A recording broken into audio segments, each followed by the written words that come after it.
Factory के accounts का काम करते करते रात काफी हो गई थी। बाहर बहुत जोरदार बारिश हो रही थी। मैंने सोचा कि खिड़की बंद कर लेती हूँ, इसलिए मैं खिड़की बंद करने गई। लेकिन जैसे ही मेरी नज़र खिड़की के बाहर पड़ी तो मेरे होश उड़ गए।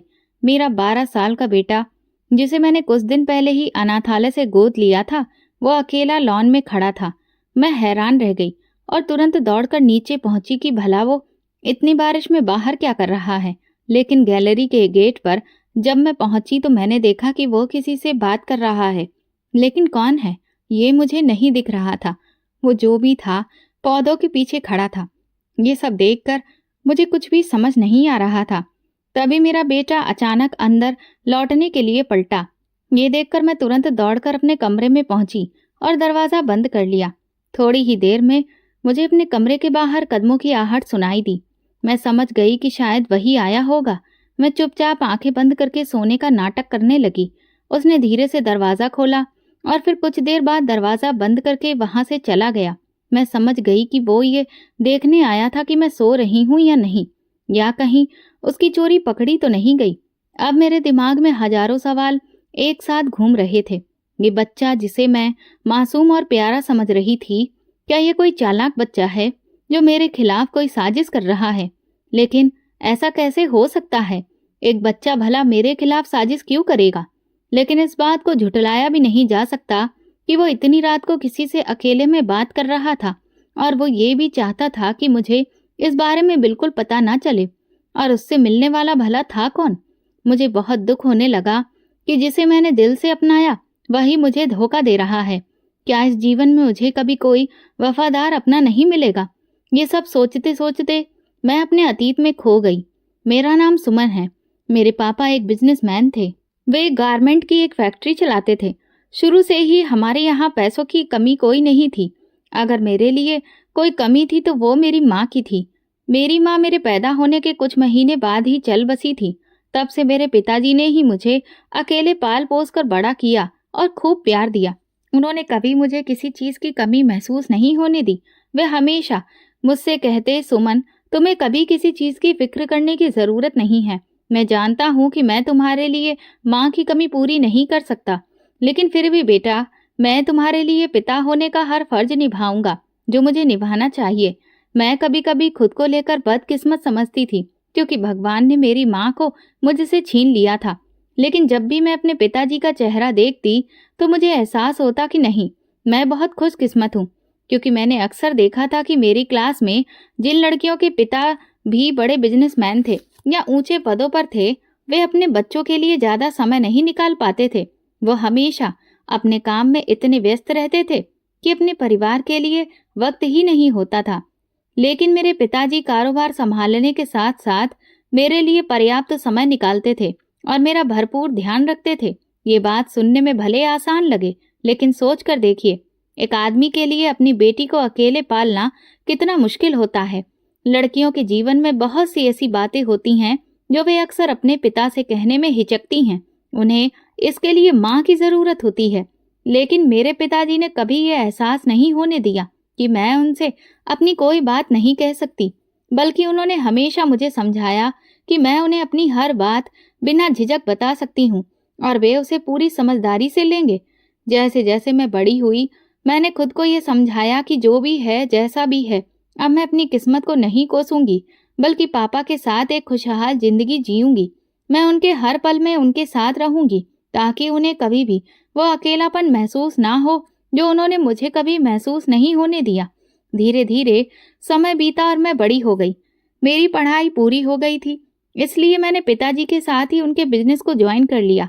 इसके बाद मेरे लिए अच्छे रिश्ते आने लगे। पिताजी भी चाहते थे कि मेरी शादी किसी अच्छे घर में हो जाए, ऐसे लड़के से जो जीवन भर मेरा साथ दे और मुझे कभी किसी चीज की कमी ना होने दे। अब उनकी तबीयत भी काफी खराब रहने लगी थी। उन्हें डर था कि अगर उन्हें कुछ हो गया तो मेरा क्या होगा। इसी कारण उन्होंने जल्दी ही एक अच्छा लड़का देखकर मेरी शादी तय कर दी। मैं भी रजत से मिलकर बहुत खुश थी। वो बहुत ही सुलझी हुई सोच वाला इंसान था।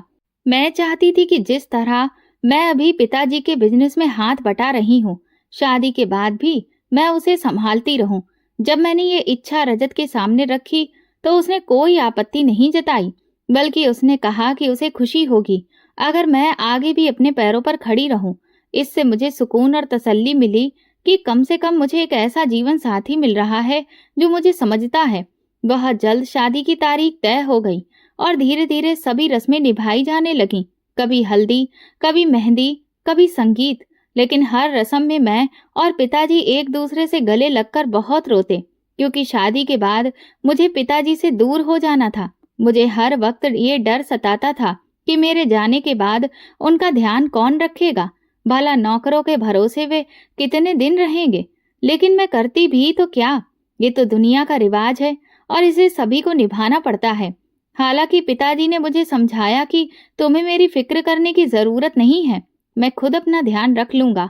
और फिर तुम ऑफिस तो हर रोज आओगी ही ना, और हफ्ते में कभी कभार घर भी आ जाया करना।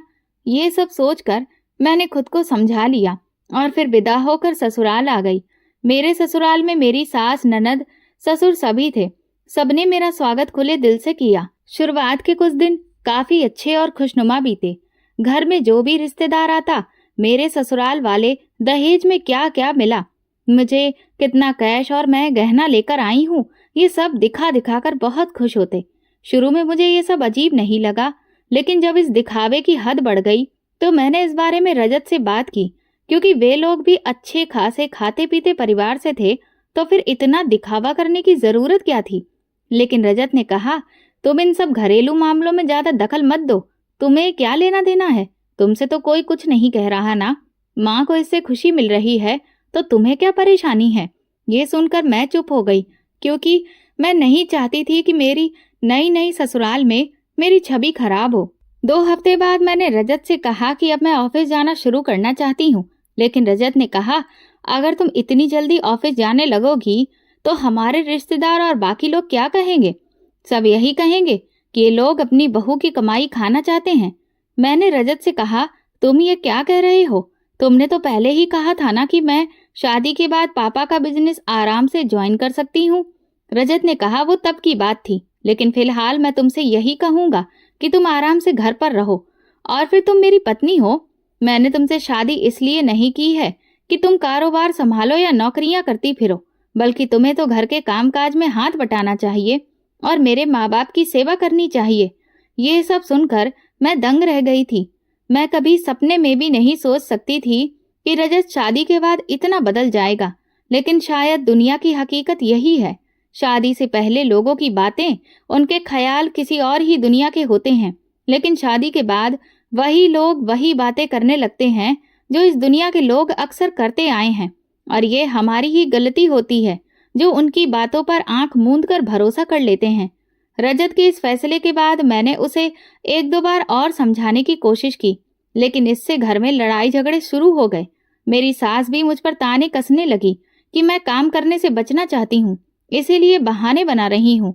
मैं नहीं चाहती थी कि घर में झगड़ा बढ़े और ये बात मेरे पिताजी तक पहुंचे, इसलिए मैंने पापा के बिजनेस को संभालने का ख्याल पूरी तरह से छोड़ दिया। लेकिन जब पापा ने फोन करके इस बारे में पूछा तो मैंने खुद ही उन्हें झूठा बहाना बना दिया कि अब मैं अपनी गृहस्थी संभालना चाहती हूँ और उनका बिजनेस वो खुद भी अकेले देख सकते हैं। पापा ने भी इसे मेरी इच्छा और खुशी समझकर कोई सवाल नहीं किया, बल्कि उन्होंने यही कहा, बेटा तुम्हें जो ठीक लगे वो करो, वैसे भी ये सब कुछ आखिर तुम्हारा ही है। मैं अब घर के कामों में दिलचस्पी लेने लगी थी। एक दिन मैं किचन में काम कर रही थी, तभी मेरी ननद ने कहा, मेरे लिए 1 कप चाय बना दो। मैं तुरंत ही उसके लिए चाय रखकर सब्जी काटने लगी। तभी मेरी सास आकर बोली, आज से हमारी नौकरानी नहीं आएगी और अब घर का सारा काम तुम्हें ही संभालना होगा। ये सुनकर मैं दंग रह गई। मैंने कहा, लेकिन माँ जी, वो क्यों नहीं आएगी? वो कहने लगी, नौकरानियों के बहुत नखरे होते हैं, रोज रोज की उनकी नौटंकी नहीं देख सकती, और फिर घर में हम लोग ही कितने हैं, तुम इतना भी काम नहीं संभाल सकती तो फिर शादी ही क्यों की थी। ये सुनकर मैं चुप रह गई और कुछ भी नहीं कहा। इसके बाद तो जैसे उन्होंने मेरी नाक में दम ही कर दिया था। कभी मेरी ननद किसी काम के लिए आवाज देती तो कभी मेरी सास कोई और काम बता देती और कभी ससुर जी कुछ कह देते। मुझे लगता है जैसे मैं पूरा दिन एक टांग पर नाचती रहती हूँ, और जब रात को मैं थोड़ी देर चैन की सांस लेना चाहती तो मेरे पति की अलग ही फरमाइशें होती थी। जब भी मैं उन्हें समझाने की कोशिश करती कि मैं पूरा दिन काम करते करते थक जाती हूँ, तो वो मुझ पर उल्टा गुस्सा करने लगते। मैंने उनसे कई बार कहा कि अगर आप चाहते हैं कि मैं आपको अच्छे से समय दूं, हर वक्त थकी हुई ना दिखूं, तो कम से कम बर्तन धोने वाली या झाड़ू पोछा करने वाली ही रखवा दीजिए। लेकिन इस बात पर उन्होंने साफ मना कर दिया। उन्होंने कहा, घर में माँ का हुक्म चलता है और वो अब बिल्कुल भी नहीं चाहती कि कोई भी नौकरानी इस घर में आए, इसलिए ऐसा तो अब नहीं हो सकता। ये तुम्हारी जिम्मेदारी है कि तुम घर के काम और बाकी चीजों के लिए समय का मैनेजमेंट करो और सबको बराबर वक्त दो। मुझे समझ नहीं आ रहा था कि मैं कौन सी जिंदगी जी रही हूँ, क्योंकि ऐसी जिंदगी की कल्पना तो मैंने कभी सपने में भी नहीं की थी। एक दिन सुबह सुबह ही मेरी ननद ने मुझे फरमान सुनाया कि आज उसकी 7-8 सहेलियां एक छोटी सी पार्टी के लिए घर पर आ रही हैं। फिर उसने मुझे एक लंबी सी लिस्ट पकड़ा दी, जिसमें तरह तरह के खाने की चीजें लिखी थीं, जो मुझे उनके लिए बनानी थी। मैंने चुपचाप हाँ कह दिया, लेकिन मैंने अपनी ननद से कहा, ये लिस्ट काफी लंबी है और इतना सारा खाना अकेले तैयार करना मेरे बस की बात नहीं है, इसलिए आप मेरी थोड़ी बहुत मदद कर दीजिए। इस बात पर मेरी ननद ने नया ही हंगामा खड़ा कर दिया। वो चिल्ला चिल्ला कर अपनी माँ को बुलाने लगी। मुझे समझ नहीं आया कि उसे अचानक क्या हो गया। जैसे ही माँ जी आई, वो फूट फूट कर रोने लगी। मैं दंग रह गई कि भला ये क्या चल रहा है। मेरी सास भी अपनी बेटी को रोता देखकर आग बबूला हो गई और चिल्लाकर बोली, तूने मेरी बेटी से ऐसा क्या कह दिया जो वो इतनी बुरी तरह से रो रही है? मैंने कहा, माँ जी, मैंने तो ऐसा कुछ भी नहीं कहा। तभी वो अपनी बेटी को पुचकारते हुए बोली, बता मेरी बेटी, क्या हुआ? वो कहने लगी, माँ, भाभी मुझे नौकरानी समझती है और नौकरानियों की तरह ही ट्रीट कर रही है। आप ही बताओ, क्या मैं इस घर की नौकरानी हूँ या बेटी? उसके मुंह से ऐसी बात सुनकर मेरे होश उड़ गए। मैंने जिस तरह से उससे बात की थी, उसने तो उसे बिल्कुल नया ही रंग दे दिया था। मैंने माँ जी को समझाने की कोशिश की कि मैं तो बस मदद मांग रही थी, लेकिन मेरी सास ने मेरी कोई सफाई सुने बिना मेरे मुंह पर थप्पड़ मार दिया। ये देखकर तो मेरे होश ही उड़ गए। मुझे समझ नहीं आया कि ये सब क्या हो रहा है। उस दिन जो बेइज्जती मैंने अपने आत्मसम्मान पर महसूस की, उसे शब्दों में बयां करना मुश्किल है। उस दिन मैं पूरा समय किचन में ही खड़ी रही और उनके लिए तरह तरह के आइटम बनाती रही। बार बार जा जाकर उन्हें परोसती रही और मेरी ननद अपनी सहेलियों के साथ टांग पर टांग रखकर खिलखिलाकर हंसती रही। तभी जब मैं उनके लिए कोल्ड ड्रिंक लेकर दरवाजे तक पहुंची, तो मैंने अपनी ननद की आवाज सुनी। वो बड़े मजे से अपनी सहेलियों से कह रही थी, आज पता है, मेरी भाभी ने मुझे काम बताने की कोशिश की, लेकिन मम्मी ने ऐसा थप्पड़ मारा है कि अब वो दोबारा कभी सपने में भी मुझे काम नहीं बताएगी। ये सुनते ही उसकी सहेलियां उसे शाबाशी देने लगी। अरे वाह, तुम तो बहुत होशियार निकली। और वो भी मुझे अपमानित करके खुद पर गर्व महसूस कर रही थी। ये सब सुनकर मुझे बहुत गुस्सा आया। रात को जैसे ही रजत आए, मैंने उन्हें सब कुछ बताया। मुझे पूरी उम्मीद थी कि रजत कम से कम मेरे लिए न्याय की बात करेगा, लेकिन नहीं, वो भी उन्हीं जैसा निकला। उसने मुझसे कहा, तुम ये घर की छोटी छोटी बातें लेकर मेरा दिमाग मत खाया करो। मेरे पास हजारों काम होते हैं और फिर गलती तुम्हारी ही है। तुम्हें घर के सारे काम अकेले ही करने चाहिए। शादी करने का मतलब ही यही होता है, समझी? उस रात रजत मुंह फेर कर सो गया, लेकिन मैं पूरी रात रोती रही और यही सोचती रही कि आखिर मैंने ऐसा कौन सा गुनाह कर दिया है जो भगवान मुझे ऐसी सजा दे रहा है। शादी के 1 महीने के अंदर ही उन लोगों के असली रंग सामने आने लगे थे। मेरी सास और ननद तो दिन का एक पल भी नहीं छोड़ती थी जब वे मुझे परेशान न करती। घर का सारा काम खत्म करने के बावजूद भी वे मुझे चैन की 2 सांस नहीं लेने देती थी। जबरदस्ती कोई न कोई बहाना बनाकर मुझे किसी न किसी काम में लगाए रखती थी। कभी पुराने बर्तन स्टोर से निकलवाकर उन्हें साफ करवाने में दिन बिता देती थी, तो कभी कहती थी कि घर के पर्दे सिलने हैं। मेरी ननद तो फरमाइश करती थी कि मेरे लिए ये वाली ड्रेस सिलकर तैयार करो। ये सब करते करते मैं बहुत तंग आ चुकी थी, क्योंकि अगर मैं जरा सा भी इनकार करती तो एक नया ही तूफान खड़ा हो जाता और मुझ में इतनी हिम्मत नहीं थी कि मैं हर रोज लड़ाई झगड़ा कर सकूं, क्योंकि मैंने ना कभी ऐसा किया था न देखा था। अब तो हर दिन मेरा रो रो कर ही बीतता था। मुझे समझ नहीं आता था कि मैं क्या करूं जिससे सब कुछ ठीक हो जाए। फिर एक दिन जब रजत ऑफिस से लौटा तो बहुत गुस्से में था। मैंने पूछा क्या हुआ, तो कहने लगा मेरे सारे दोस्त महंगी महंगी गाड़ियों में आते हैं और मैं इतनी सस्ती गाड़ी में जाता हूँ। मैंने कहा तुम ये क्या कह रहे हो, पापा ने तुम्हें कितनी महंगी गाड़ी दी है। वो बोला वो गाड़ी अब पुरानी हो गई है। मैंने कहा उसे तुम्हें दिए अभी तो सिर्फ 1 महीना ही हुआ है। लेकिन रजत बोला तुम अपने पापा से कहो कि वो मुझे लेटेस्ट मॉडल की कार तुरंत दिलवाएं।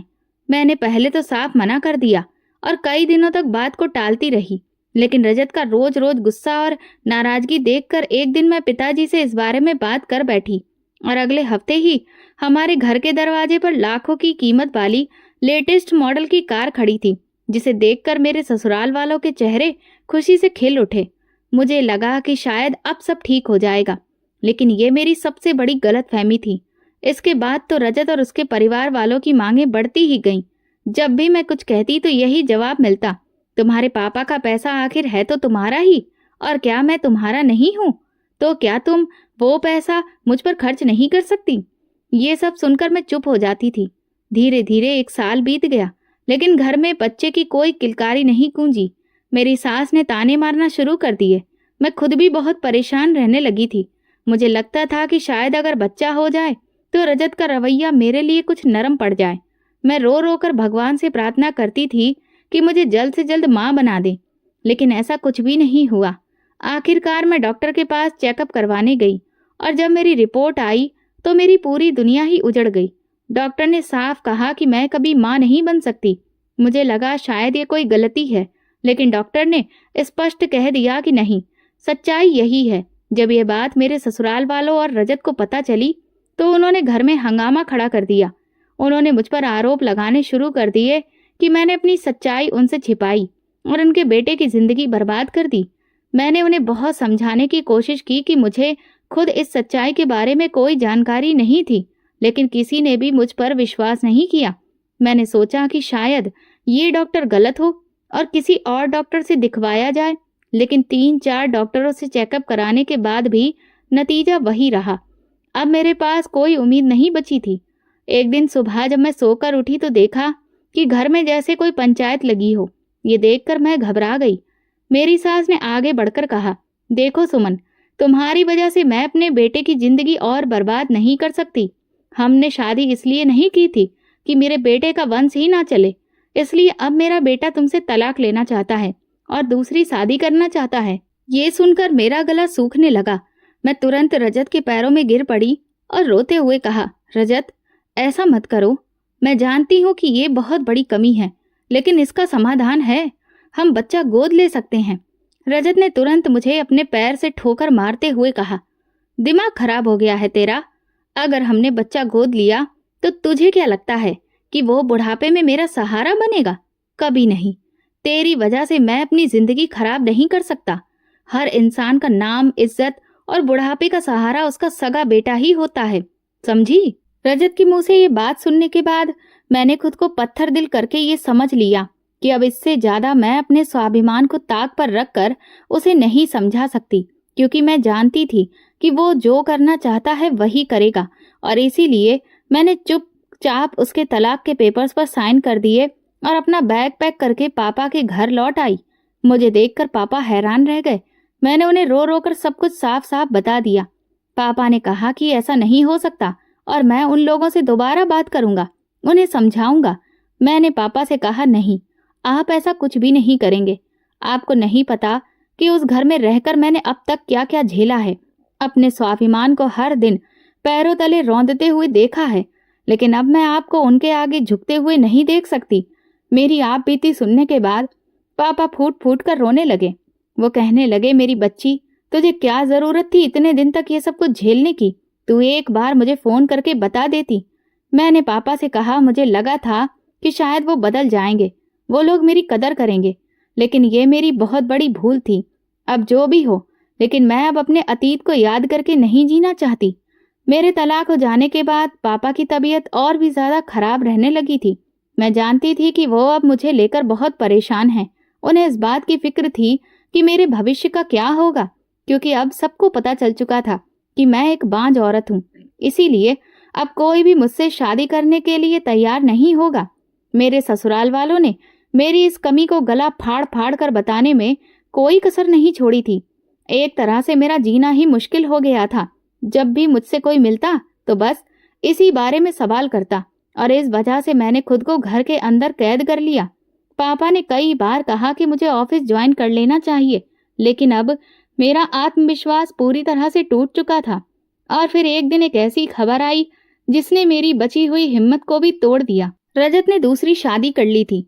सोशल मीडिया पर उसने अपनी तस्वीरें दूसरी पत्नी के साथ खूब सारी अपलोड की थी। वो बहुत खुश लग रहा था, क्योंकि उसने तो अपनी नई जिंदगी में कदम रख दिया था, और मैं आज भी उसकी यादों को दिल से लगाए बैठी थी। इधर पापा ने मेरे लिए मजबूर होकर अब ऐसे रिश्ते देखने शुरू कर दिए थे जिनमें किसी आदमी के पहले से बच्चे हों और वो विदुर हो चुका हो। उसे सिर्फ अपने बच्चों के लिए एक माँ की जरूरत हो। मैं जानती थी कि पापा के लिए यह फैसला बहुत ही कठिन है, लेकिन मैं कहीं अकेली न रह जाऊं, इस वजह से वो ऐसा करने के लिए भी तैयार हो गए थे। लेकिन इससे पहले कि वो मेरे लिए कुछ कर पाते, भगवान ने मुझ पर एक और बिजली गिरा दी। मेरे पिता को मुझसे छीन लिया। एक सुबह जब मैं उठकर पापा के पास गई तो देखा कि वो तो हमेशा के लिए सो चुके थे। मैं पूरी तरह से टूट चुकी थी। मेरे लिए तो मेरे पापा ही मेरा एकमात्र सहारा थे, लेकिन अब उनके जाने के बाद मेरा कोई भी नहीं बचा था। मैं पूरा दिन घर के अंदर ही बिता देती, घंटों खिड़की के बाहर आसमान को देखती रहती। नौकरानी कमरे में आकर खाना दे देती तो खा लेती, वरना ना तो मुझे भूख का होश था और ना प्यास का। फैक्ट्री के मैनेजर जरूरी कागजात पर आकर मुझसे साइन घर पर ही करवा लेते थे। उन्होंने मुझसे कई बार बिजनेस ज्वाइन करने के लिए कहा, लेकिन मैं हर बार कोई ना कोई बहाना बना देती। शायद मैं अपनी जिंदगी को धीरे धीरे खत्म कर रही थी। मैं हर दिन सोचती और भगवान से सवाल करती कि तुमने मुझे ऐसी जिंदगी क्यों दी, किस लिए दी, और अगर तुम्हें मुझसे मेरे अपने ही छीन लेने थे तो फिर मुझे जिंदा क्यों रखा है। लेकिन मुझे इस सवाल का कोई भी जवाब नहीं मिलता था। और फिर धीरे धीरे इस तरह से 1 साल बीत गया। एक दिन मेरी मौसी की बेटी मुझसे मिलने के लिए आई। उसने मेरी हालत देखी तो कहने लगी, सुमन, ये तुमने क्या हाल बना रखा है? आखिर ऐसे अकेले कब तक जिंदगी जियोगी? मैंने कहा, ऐसा कुछ भी नहीं है, मैं ठीक हूँ। वो कहने लगी, तुम कितनी ठीक हो ये मैं बहुत अच्छे से देख सकती हूँ। आखिर तुम क्यों ये सब कुछ छुपाना चाहती हो? क्यों इस बात को एक्सेप्ट नहीं करती कि हाँ, तुम्हें भी किसी की जरूरत है? तुम अकेली हो और इसमें कोई बुरी बात नहीं है। इस दुनिया में हर इंसान को किसी न किसी सहारे की जरूरत होती है। मैंने कहा, एक शादी करके ही मेरा मन इतना भर गया है कि अब दूसरी शादी करने की हिम्मत ही नहीं पड़ती। उस शादी में भी मैंने कितना कुछ झेला, और फिर तुम्हें तो पता है कि मुझ में क्या कमी है। दूसरी शादी के बाद भी अगर उस इंसान ने मुझे वही ताने दिए तो मैं अपनी जिंदगी को पूरी तरह से खुद ही नरक बना लूंगी। मैं ऐसा नहीं कर सकती। वो कहने लगी, तो फिर ठीक है, एक काम तो कर सकती हो ना, क्यों ना तुम किसी बच्चे को गोद ले लो। उसने जैसे ही ये बात कही मैं दंग रह गई और सोच में पड़ गई। वो कहने लगी, इसमें सोचने वाली क्या बात है? अगर तुम किसी बच्चे को गोद लोगी तो तुम्हारा भी कोई अपना होगा कहने वाला, और उस बच्चे की भी जिंदगी संवर जाएगी। मुझे ऐसा लगा जैसे शायद मेरे मन की दबी हुई बात किसी ने सामने लाकर रख दी हो। वो कहने लगी, मेरी बात मानो और किसी बच्चे को गोद ले लो। तुम्हारे लिए सबसे बेहतरीन यही रहेगा, और इससे अच्छा नेक काम और कोई हो भी नहीं सकता है। मैं सोच में डूब गई। मुझे ऐसा लगा कि शायद ये फैसला सबसे सही रहेगा। 2 दिन अच्छे से सोचने के बाद मैंने कई अनाथालयों के बारे में पता किया और फिर उनमें से एक के लिए निकल गई। जैसे ही मैंने उस अनाथ आश्रम में कदम रखा, वहां ढेर सारे बच्चे दिखाई दिए। कुछ बच्चे ग्रुप में बैठकर किताबें लेकर कुछ डिस्कस कर रहे थे तो कुछ खेल रहे थे। मैं सीधा अनाथालय की मैनेजर के पास गई और उनसे कहा कि मैं किसी बच्चे को गोद लेना चाहती हूँ। वो कहने लगी, ये तो बहुत अच्छी बात है। यहाँ न जाने कितने ही ऐसे बच्चे हैं जो बेचारे बिना माँ बाप के जी रहे हैं और उन्हें हर रोज इंतजार होता है कि कोई आएगा और उन्हें भी अपना बना लेगा। मैंने उनसे कहा कि मैं किसी छोटे बच्चे को गोद लेना चाहती हूँ। वो बोली, मुझे अफसोस है, लेकिन यहाँ कोई भी छोटा बच्चा नहीं है, क्योंकि छोटे बच्चों को लोग जल्दी गोद ले लेते हैं। इसीलिए यहाँ ज्यादातर 11 साल से ऊपर के ही बच्चे मिलते हैं।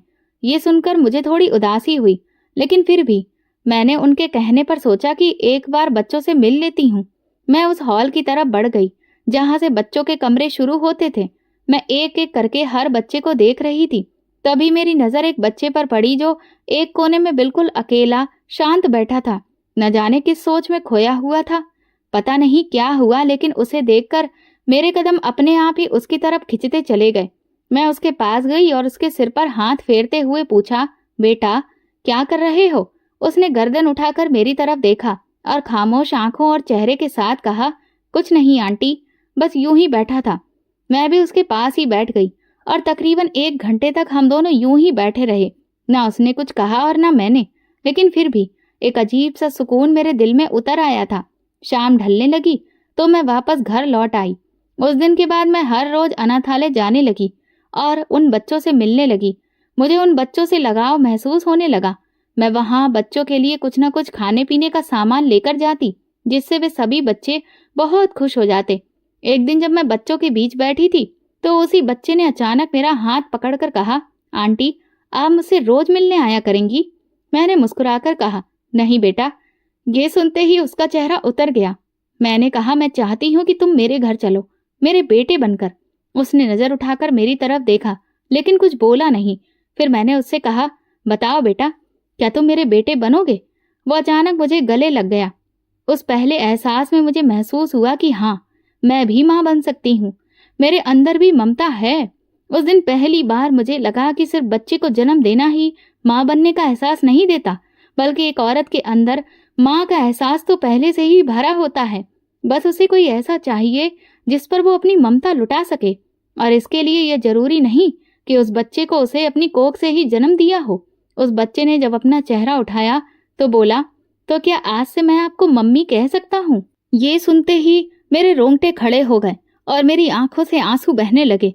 मैंने रोते हुए और खुशी से भरकर हाँ में सिर हिलाया। मैंने उससे कहा, आज से मैं तुम्हें नमन कहकर पुकारूंगी। वो बोला, लेकिन मेरा नाम तो हरिया है। मैंने कहा, कोई बात नहीं बेटा, लेकिन अब तुम मेरे बेटे हो तो तुम्हारा नाम भी तो तुम्हारी माँ ही रखेगी ना। ये सुनते ही वो बहुत खुश हो गया और कहने लगा, ठीक है, आज से मेरा नाम नमन ही है। मैंने सारी डॉक्यूमेंट्स फॉर्मेलिटीज पूरी की और अगले ही दिन नमन को अपने साथ घर ले आई। शुरू में वो कई दिनों तक बिल्कुल शांत रहा। मैं उसकी खामोशी को बहुत अच्छे से समझ रही थी। वो इस नए माहौल में खुद को ढालने की कोशिश कर रहा था, इसलिए मैं उसे हर पल खुश रखने की सोचती। कभी उसे अपने साथ शॉपिंग पर ले जाती, तो कभी नए खिलौने दिलाती, तो कभी कपड़े।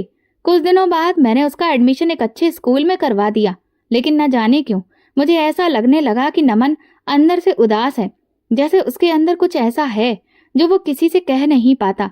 मैंने कई बार उससे बात करने की कोशिश की, लेकिन हर बार वो कोई खास जवाब नहीं देता। लेकिन मैंने तय कर लिया था कि मैं हार नहीं मानूंगी। मैं नमन के साथ ज्यादा से ज्यादा वक्त बिताने लगी ताकि वो मुझसे भावनात्मक रूप से जुड़ सके। मैं रोज रात को उसे अलग अलग कहानियां सुनाती और खुद उसके सिर पर हाथ फेर कर ही उसे सुलाती। मेरी जिंदगी में नमन के आने के बाद धीरे धीरे खुशियां लौटने लगी थीं। अब मैं व्यस्त रहने लगी थी। अब मुझे ख्याल होता था कि मैं ऐसा क्या करूं जिससे उसे खुशी मिले। हर सुबह मैं खुद उसकी स्कूल की तैयारी करती और दोपहर को उसकी वापसी का इंतजार करती। अब वो मेरे जीने की वजह बन चुका था। लेकिन एक दिन कुछ ऐसा हुआ जिसने मेरी बंधती हुई उम्मीदों को बहुत बड़ा झटका दे दिया। एक दिन रात को जग में पानी खत्म हो गया और मैं जैसे ही पानी लेने के लिए किचन में जाने लगी तो मैंने देखा कि नमन मेरे घर की नौकरानी चंदा से धीमी आवाज में कुछ बात कर रहा था। ऐसा लग रहा था कि जैसे वो उसे कुछ समझा रही है। मुझे ये बहुत अजीब लगा कि भला मेरी नौकरानी नमन से क्या कह रही है। कुछ देर बाद ही वो वापस अपने कमरे में चला गया और चंदा वहीं किचन में लेटकर सो गई। फिर मैंने खुद को समझाया कि शायद मैं ज्यादा सोच रही हूँ। हो सकता है बच्चा है, वो उससे कुछ बात कर रही हो। लेकिन अगले ही दिन सुबह मैंने चंदा को किसी से फोन पर बात करते हुए सुना। वो कह रही थी कि बस मालकिन को पूरी तरह से उस लड़के पर भरोसा हो गया है और बहुत जल्द वो सारे काम को अंजाम दे देगा। उसके बाद मालकिन का क्या करना है वो तुम देख लेना। ये सुनते ही मेरे हाथ पैर कांपने लगे। इसका मतलब कुछ तो ऐसा था जो मेरे खिलाफ चल रहा था, लेकिन मुझे उसकी कानों कान खबर नहीं थी। लेकिन आखिर ये सब क्या था मुझे नहीं पता और वो किस लड़के की बात कर रही थी जिस पर मैं भरोसा करने लगी थी। ये सोचते ही मुझे सबसे पहले नमन का ख्याल आया, क्योंकि मेरे आसपास तो उसके अलावा और कोई भी लड़का नहीं था। लेकिन मेरा मन बार बार यही कह रहा था कि नहीं, नमन ऐसा नहीं हो सकता, वो मेरा बेटा है, मैंने उसे दिल से अपनाया है और वो भी तो मुझसे प्यार करता है। वो मुझे मम्मी कहकर पुकारता है, क्या वो मुझे अपनी माँ नहीं मानता? ये ख्याल मेरे दिल में आते ही जैसे दर्द सा महसूस होने लगा। मैं भगवान से प्रार्थना करने लगी कि अब कुछ भी ऐसा मत करना जिसे मैं बर्दाश्त ना कर सकूं, क्योंकि बड़ी मुश्किल से मुझे एक जीने का सहारा मिला था। लेकिन सब कुछ अपनी आंखों के सामने देखते हुए भी मैं अनजान बनकर तो नहीं रह सकती थी ना। इसीलिए मैंने सच्चाई का पता लगाने के बारे में सोच लिया था। अब मैंने नमन पर नजर रखना शुरू किया। मैंने नोटिस किया कि वो रोज रात के वक्त जब उसे ये लगता था कि मैं सो गई हूँ, तो वो अपने कमरे से निकलता था और घर के अलग अलग कमरों में चोरी छिपे जाता था।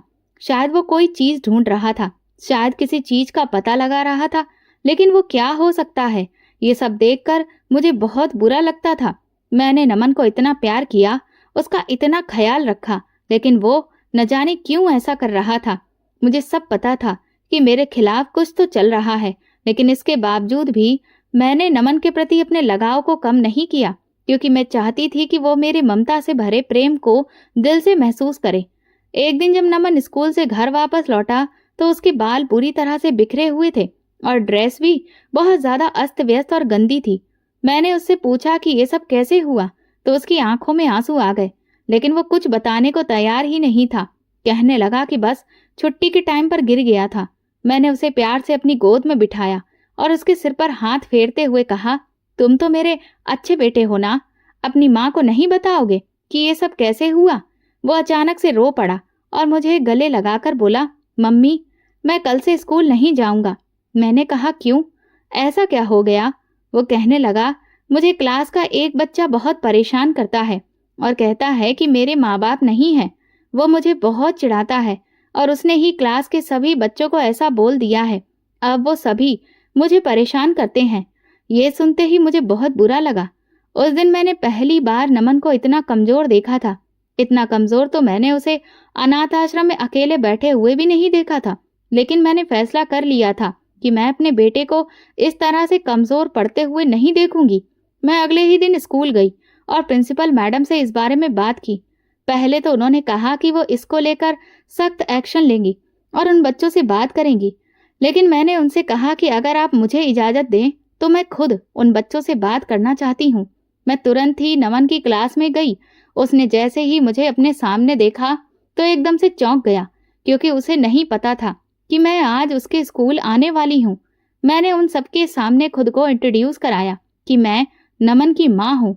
ये सुनते ही क्लास के सभी बच्चे पलट पलट कर नमन को देखने लगे।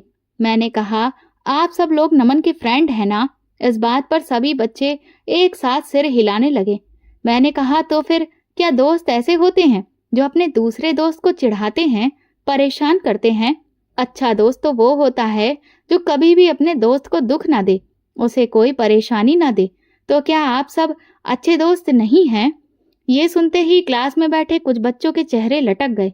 मैंने उन्हें प्यार से समझाया कि हमें कभी भी किसी को भी परेशान नहीं करना चाहिए, क्योंकि अगर हम ऐसा करते हैं तो भगवान जी हमसे नाराज हो जाते हैं।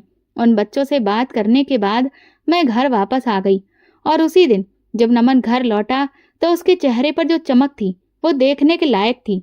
वो आते ही मेरे गले लग गया और कहने लगा, थैंक यू मम्मी, आपकी वजह से आज पूरी क्लास मेरी फ्रेंड बन गई। अब तक मुझे कोई भी दोस्ती नहीं करता था, लेकिन आज सबने मेरी तरफ दोस्ती का हाथ बढ़ाया। मैंने उसके माथे को चूमते हुए कहा, बेटा अपनी माँ के होते हुए कभी भी खुद को कमजोर मत समझना। तुम्हें भी एक अच्छा इंसान और एक अच्छा बच्चा बनना है। लेकिन हाँ, अगर कभी कोई तुम्हें परेशान करता है तो अपनी माँ को इस बारे में जरूर बताना। ये सुनते ही नमन अचानक बोल पड़ा, मम्मी तो फिर मैं आपको एक बात बताऊं? मैंने कहा, हाँ बेटा बोलो। लेकिन पता नहीं क्या हुआ कि वो अचानक से कहते कहते रुक गया। फिर कहने लगा, कुछ नहीं मम्मी, बस मैं तो ऐसे ही कह रहा था। इसके बाद वो अपने रूम में चला गया। लेकिन मुझे समझ नहीं आ रहा था कि नमन मुझसे क्या छुपा रहा है। मेरी जिंदगी अब एक सीधी लाइन पर चलने लगी थी और मुझे अब लाइफ में आगे बढ़ना था, पीछे नहीं देखना था। इसलिए मैंने सोचा कि मैं अपने पापा का वो सपना पूरा करूंगी जो उनके होते हुए भी कभी पूरा नहीं हो पाया। मैंने ऑफिस जाने का फैसला किया और फिर धीरे धीरे अपने कारोबार को अच्छे से संभालने लगी।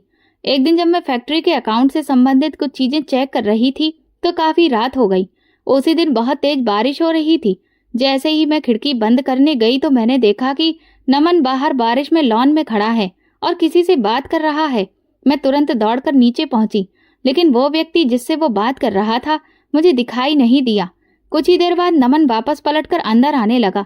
मैं तुरंत भागकर अपने कमरे में गई।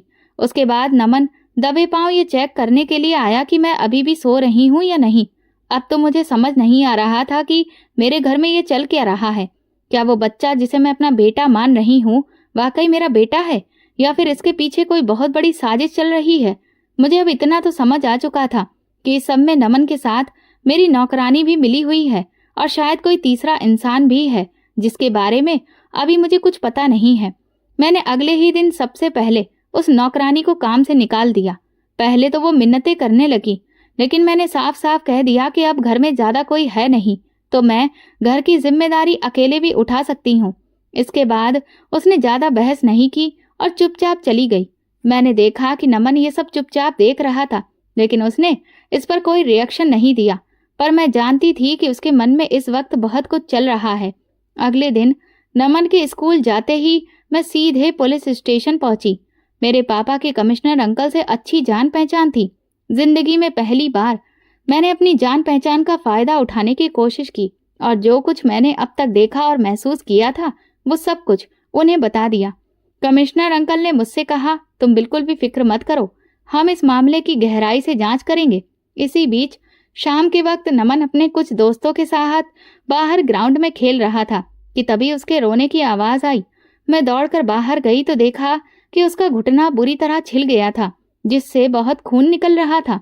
ये देखकर मैं तुरंत उसे लेकर अस्पताल पहुंची और उसकी मरहम पट्टी करवाई। न जाने क्यों उसे इतनी तकलीफ में देखकर मेरी आंखों से आंसू रुक नहीं रहे थे। अचानक नमन ने अपना हाथ आगे बढ़ाया और मेरे आंसू पोंछते हुए बोला, मम्मी आप क्यों रो रही हो? चोट तो मुझे लगी है ना? मैंने उसे गले लगाते हुए कहा, तुम मेरे बेटे हो ना, तुम्हें तकलीफ होगी तो मुझे भी तो होगी ही। ये सुनते ही वो चुप हो गया। कुछ ही दिनों में नमन ठीक हो गया था। उधर कमिश्नर अंकल ने मुझे बताया कि उन्होंने 2 कांस्टेबल सादा वर्दी में हमारे घर के बाहर तैनात कर दिए हैं, क्योंकि उन्हें कुछ ऐसी जानकारी मिली है जिससे लगता है कि मुझे खतरा हो सकता है। ये बात सुनकर मैं बहुत परेशान हो गई कि आखिर ये सब हो क्या रहा है और कौन है जो ये सब करवा रहा है। उसी रात मैंने नमन को किसी से फोन पर बात करते हुए सुना। वो कह रहा था, मुझे ज्वेलरी का पता चल गया है, अब बस कागज ढूंढने बाकी हैं। ये सुनकर मेरे होश उड़ गए। इसका मतलब साफ था कि नमन किसी के लिए काम कर रहा था।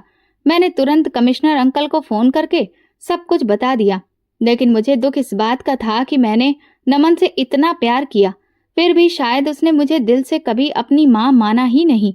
और फिर अगले ही दिन वो धमाका हुआ जिसकी मैंने कभी कल्पना भी नहीं की थी। कमिश्नर अंकल अपने कुछ पुलिस ऑफिसर्स के साथ मेरे घर आ गए और उन्होंने मुझसे कहा कि वे नमन को गिरफ्तार करके जुवेनाइल सेल में लेकर जाएंगे। ये सुनते ही नमन के पैरों तले से जमीन खिसक गई। वो अचानक से बिल्कुल शांत हो गया, लेकिन मेरे दिल की धड़कन तेज हो चुकी थी। मैं तुरंत उन्हें रोकते हुए कहने लगी, नमन ने भला क्या किया है? तब कमिश्नर अंकल ने जो कुछ बताया उसे सुनकर मेरे होश उड़ गए। उन्होंने कहा, सुमन, दरअसल तुमने नमन को जिस अनाथालय से गोद लिया है वो अनाथालय वहां रहने वाले बच्चों को बहुत खास ट्रेनिंग देता है ताकि उन्हें अमीर घरों में भेजा जा सके। वहां जाकर ये बच्चे घर के कीमती जेवर, कैश और जमीन से जुड़े कागजों की जानकारी चुपचाप इकट्ठा करते हैं और फिर वो सारी जानकारी उस गिरोह तक पहुंचाते हैं। इसके बाद वो लोग सब कुछ हड़प लेते हैं। इसके लिए ये गिरोह अक्सर ऐसे लोगों को निशाना बनाता है जो बिल्कुल अकेले हों, जिनके परिवार में और कोई भी ना हो, क्योंकि ऐसे लोगों को बेवकूफ बनाना और शिकार बनाना आसान होता है। और इसी वजह से जब तुम वहां गई, उन्होंने तुरंत नमन को तुम्हें गोद देने की इजाजत दे दी। ये कोई मामूली बच्चा नहीं है, इसे बाकायदा ट्रेनिंग दी गई है। कि कैसे किसी को भरोसे में लेना है, कैसे आंखों में धूल झोंकनी है। ये सुनते ही मैंने जैसे ही नमन की तरफ पलट कर देखा, उसकी आंखों में आंसू थे। वो अचानक मेरे पैरों में गिर गया और कहने लगा, मम्मी मुझे माफ कर दीजिए। अंकल जी सच कह रहे हैं, मैं अब तक आपको धोखा दे रहा था। आपने मुझे इतना प्यार किया, मेरी इतनी परवाह की, लेकिन मैं आपके खिलाफ ही साजिश करता रहा। कमिश्नर अंकल बोले, हमने उस पूरे गिरोह को गिरफ्तार कर लिया है और तुम्हारी घर की नौकरानी ने भी इसमें उनकी मदद की थी।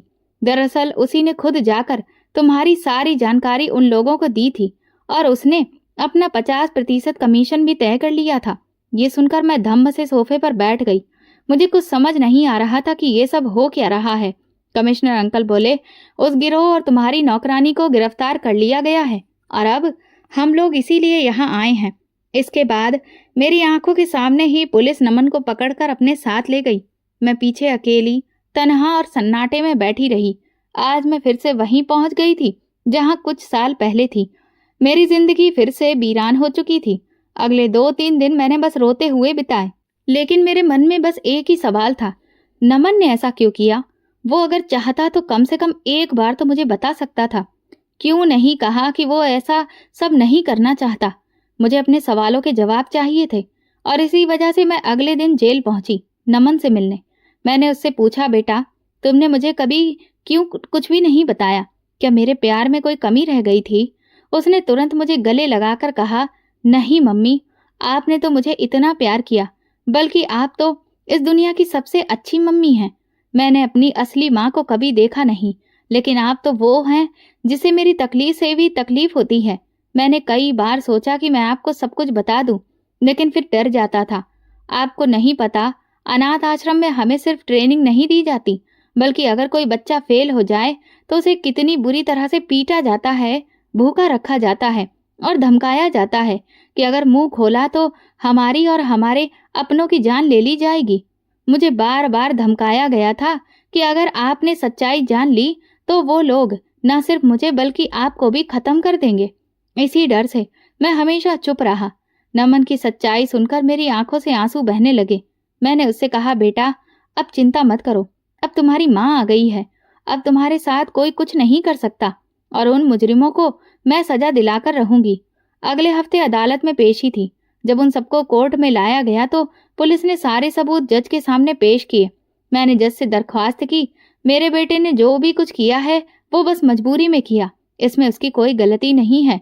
और भगवान की कृपा से मेरी दरख्वास्त मंजूर कर ली गई और नमन को रिहा कर दिया गया और उन लोगों को उनकी सजा सुना दी गई। उसी दिन न जाने कितने सालों बाद मुझे सबसे ज्यादा खुशी महसूस हुई थी। नमन ने तुरंत ही मुझे गले लगाकर कहा, माँ मैं वादा करता हूँ कि आज के बाद कभी भी कोई बात आपसे नहीं छुपाऊंगा और आपको एक अच्छा बेटा बनकर दिखाऊंगा। लेकिन जो कुछ भी हुआ था उसने मेरी आत्मा को झकझोर कर रख दिया था। नमन के वे शब्द बार बार मेरे कानों में गूंजते थे कि किस तरह से अनाथ बच्चों को वे लोग अपने गंदे इरादों के लिए टॉर्चर करते थे, उन्हें पीटते थे, भूखा रखते थे। मेरे मन में बार बार यही सवाल उठता कि क्या अनाथ बच्चों का कोई वजूद नहीं होता?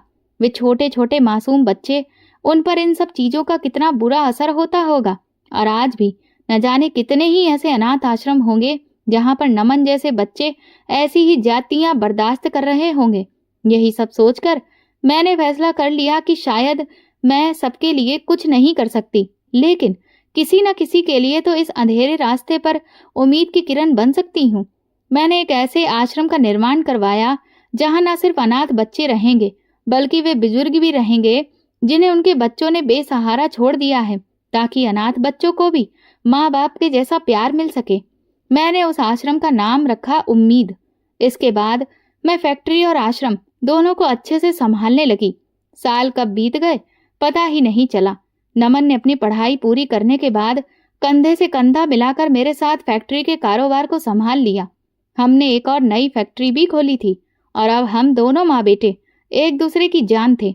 नमन मुझे बहुत प्यार करता था और मैं ये देखकर बहुत खुश होती थी कि मुझे नमन जैसा बेटा मिला। एक दिन उसने मुझे बताया कि वो एक लड़की को पसंद करता है और उससे शादी करना चाहता है। मैंने उसकी खुशी में शामिल होते हुए तुरंत ही उसकी शादी उसकी मनपसंद लड़की से करवा दी। नमन की शादी के बाद मैं पहली बार अपने बेटे और बहू के साथ आश्रम में कुछ कपड़े और जरूरी चीजें देने गई। हमने एक शानदार फंक्शन रखा था। वहां सब लोग अच्छे अच्छे गेम्स खेल रहे थे। कोई गा रहा था तो कोई नाच रहा था। चारों तरफ सिर्फ खुशी ही खुशी थी। मेरे आश्रम में रहने वाले बुजुर्ग मुझे आशीर्वाद देते नहीं थकते थे। वे कहते थे, जो फर्ज हमारे बच्चों ने नहीं निभाया वो आपने निभाया है। वो मुझे दुआएं देते थे कि भगवान हमेशा मुझे और मेरे परिवार को खुशियां देगा। हम सब अभी इंजॉय ही कर रहे थे कि तभी मेरी आश्रम की मैनेजर मेरे पास आकर बोली, मैडम, बाहर एक बूढ़ी औरत एक बूढ़ा आदमी आया है।